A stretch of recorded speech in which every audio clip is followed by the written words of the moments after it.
Welcome to Shadows of the Past, the podcast where history meets mystery.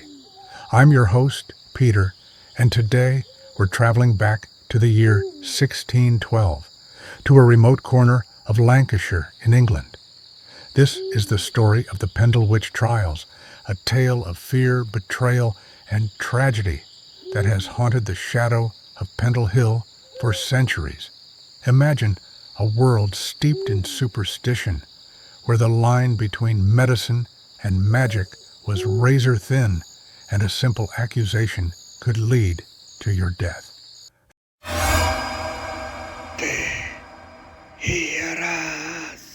That was the world of the Pendle witches.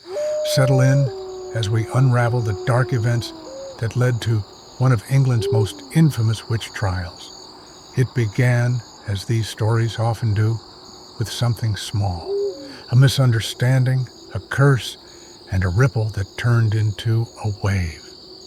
The year was 1612, and in the shadow of Pendle Hill, the Device family eked out a living, surviving off the land and the charity of their neighbors. Alison Device, a young woman, was walking along a lonely road one cold March day when she encountered John Law, a peddler. Alison asked for pins, small but valuable items often used for sewing, and in some cases, in spells. When John refused to give her any, what happened next became the spark that ignited the Pendle witch hysteria. John collapsed shortly after their encounter. His body became paralyzed on one side, and he immediately suspected Alison had cursed him.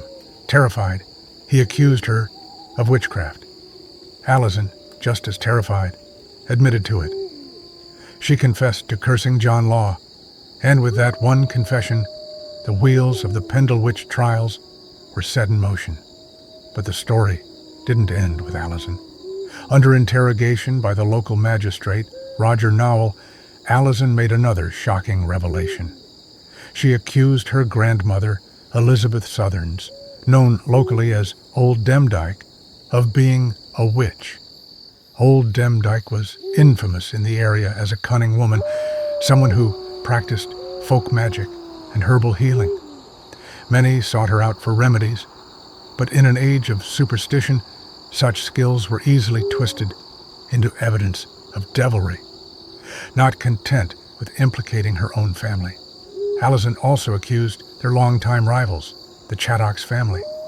This rivalry between the Devices and the Chattoxes had simmered for years, fueled by accusations of theft and curses. Now, it boiled over into something far more dangerous.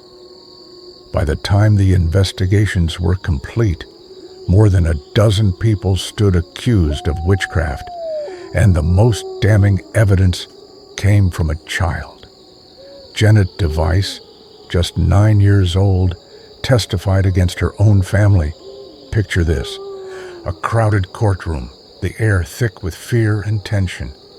Janet, small and pale, steps forward.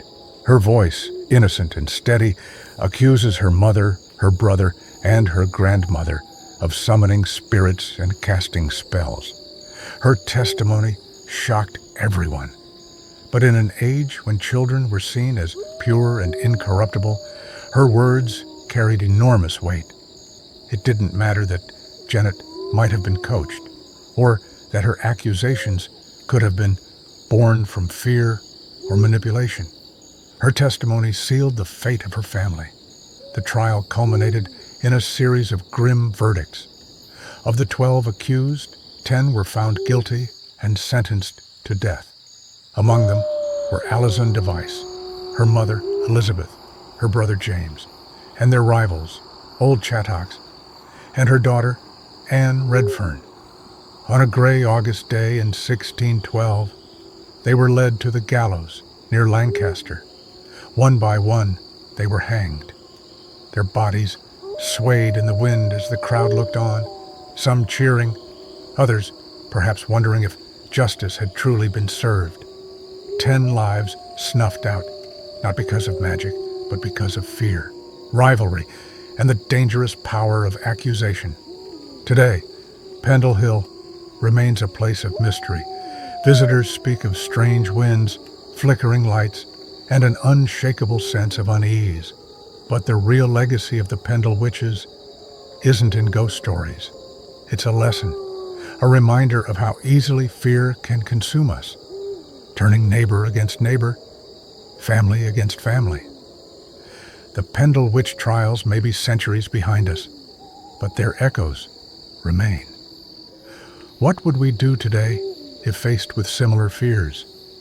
Could we rise above suspicion and prejudice, or would we let history repeat itself?